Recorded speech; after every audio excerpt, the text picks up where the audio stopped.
यानी उस परमात्मा को बंदगी करते हुए उस सतगुरु को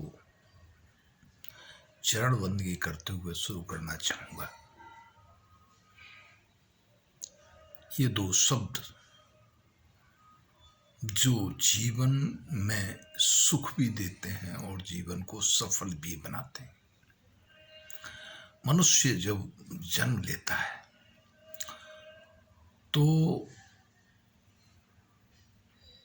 उसके पास जीवन रूपी नैया सुखपूर्वक पार लगाने के लिए सिर्फ एक तरीका होता है जो उसे उसके जीवन में हर सुख उपलब्ध कराता है।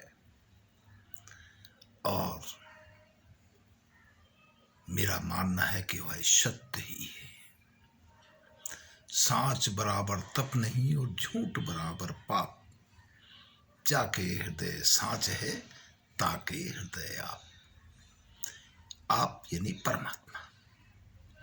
सत्य सांच आपके हर तरीके में सत्य हो तो सही, आपके बोलने में, आपके करने में, आपके किसी को विश्वास देने में, यानी आप जीवन में जो कुछ करते हैं अगर वो सत्य के साथ करते हैं तो सत्य भी आपका हमेशा ध्यान रखेगा। ऐसा मेरा मानना है। वो जो परमात्मा जिसकी हम पूजा करते हैं, उसको हम चाहते हैं। प्रेम बहुत आवश्यक है। प्रेम अगर हमारे अंदर है उस परमात्मा के प्रति तो परमात्मा से हमारा सानिध्य जरूर कराएगा, परमात्मा से हमें जरूर मिला देगा।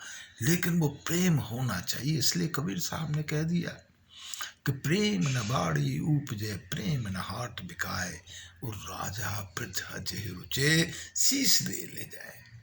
यानी ये ऐसी चीज है कि जिसको अच्छी लगती है वो शीश देगा तो शीश दे। मतलब शीश का क्या है? मतलब मन बुद्धि चित्त विवेक, यानी अपनी बुद्धि अरे ये तो समर्पित करनी पड़ेगी भाई, जब ही प्रेम मिलेगा। प्रेम बहुत बड़ी चीज है। प्रेम के बगैर जीवन में देखा जाए तो काम चलता ही नहीं है।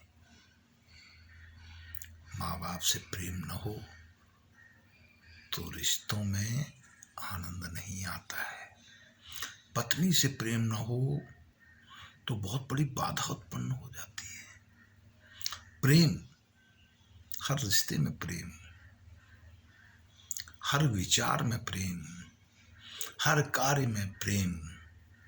और जब प्रेम से हम कोई चीज करते हैं तो मन लगता है। ऐसी परमात्मा में हमें रमना पड़ेगा। मन जब प्रेम के साथ मिल जाता है और परमात्मा से मिल जाता है तो आनंद प्राप्त होने में शायद कोई कमी रहती नहीं है। तो मैं बात कर रहा था सत्य की। सत्य दरअसल हमें लगता कुछ नहीं है, हम सिर्फ बातें ही करते हैं। लेकिन होता क्या है कि कहत कछु कछु करत हैं समझत चतुर सुजान। ऐसे ऐसे लोग हैं दुनिया में, कहते कुछ हैं करते कुछ हैं, बड़ा चतुर समझते हैं अपने आप को। लेकिन सत्य के बगैर चतुर होना मैं समझता हूं टेढ़ी खीर है। परमात्मा का प्रेम पाने के लिए सत्य से प्रेम करना बहुत जरूरी है। देखिए, परमात्मा ने जीवन दिया, ये संसार बनाया, ये दुनिया बनाई, सब कुछ सजा दिया। किसके लिए? आपके लिए। लेकिन एक बात प्राकट्य रूप में आपके समक्ष है, वह है सत्य। सत्य तो परमात्मा है। परमात्मा सत्य का ही तो नाम है। और जिसने सत्य को अपनाया, जिसने सत्य का साथ दिया, उसको हर सुख मिला। यह भी हमारे इतिहास में हमें नजर आ जाता है। चाहे कबीर साहब हो, चाहे सुबच हो, चाहे भगवान बुद्ध हों, चाहे राम हो चाहे कृष्ण हो, जिसको भी ले लो, सत्य का साथ दिया है, सत्य को अपनाया है। सत्य के बगैर कभी सच्चे काम हो ही नहीं सकते, और सच्चे काम ही तो अच्छे काम हैं। और हर अच्छे काम को जीव करेगा तभी तो उस परमात्मा की कृपा मिलेगी। तो उस परमात्मा की कृपा पाने के लिए हमें सत्य को अपनाना जरूरी है, सत्य को जानना जरूरी है, सत्य को मानना जरूरी है। अभी जीवन के बहुत सारे ऐसे पहलू होते हैं कि जब हम बचपन से लेके युवा और उसके बाद बुढ़ापे में आ जाते हैं।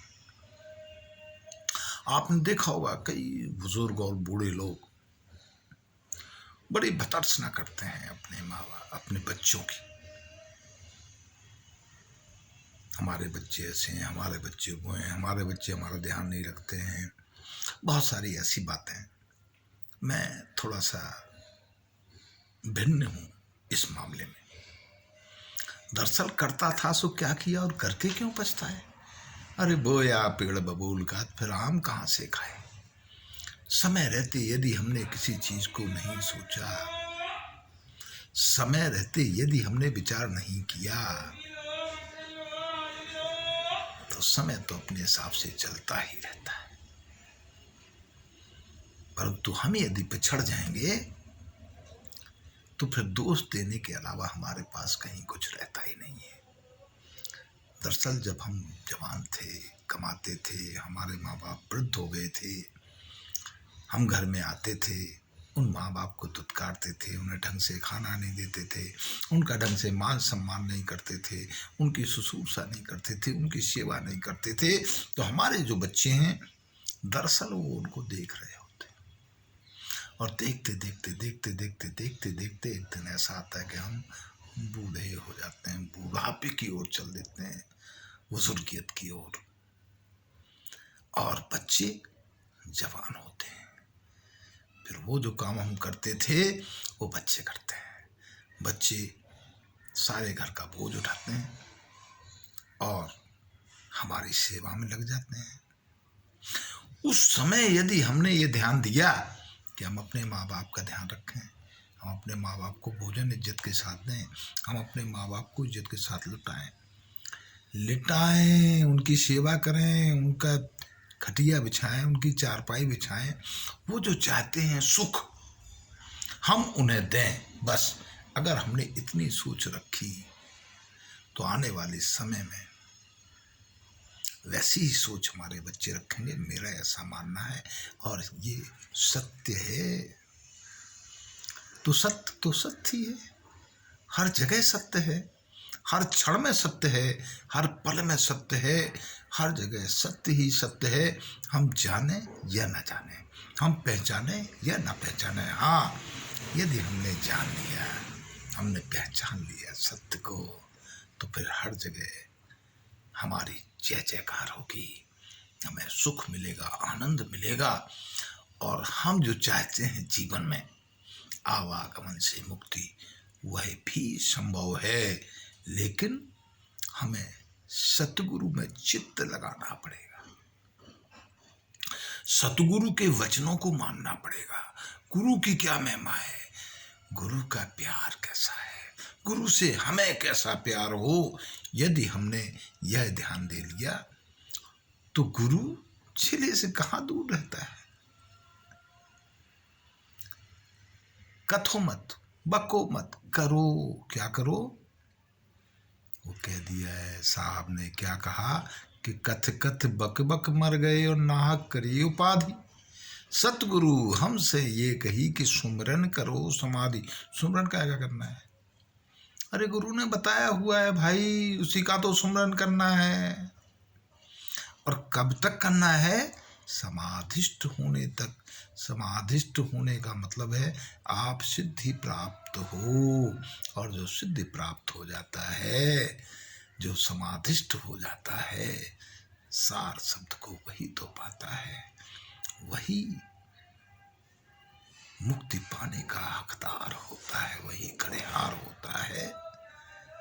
अगर हमने ऐसा किया तो उत्तम होगा जीवन में। भवतु सब मंगलम। साहेब ये वीडियो अच्छा लगा हो तो कृपया सब्सक्राइब करें, लाइक करें और शेयर भी करें। धन्यवाद।